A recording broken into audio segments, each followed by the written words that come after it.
my name is Zanaya. I am an educator, a certified life coach, and a lifelong learner. And I wanted to give you all a tip that might be helpful when you are studying, working in on any type of time management work, or doing some self-discovery. So something I'll often encourage students to do to help make sure that they are clear about their knowledge in an area or clear about what it is they're actually working towards when they're doing time management or self-discovery work is to stop and ask themselves story building questions. Most of us learn story building questions when we're like in elementary school. The teacher will have us read a story, then come back and ask us to create a storyboard or answer questions around the story. Those questions are usually who, what, when, where, why, and how.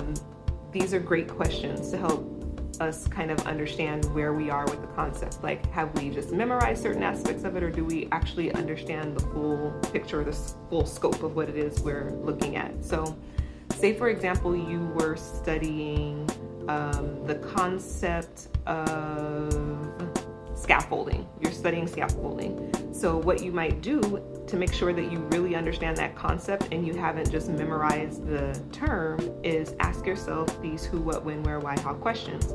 Now, often that order doesn't work for folks. I will frequently encourage people to answer the question what, then why, then how, then who, when, and where, if we're lucky. So what is scaffolding? Can you give a definition in your own words? Why is it important, or why would it be used?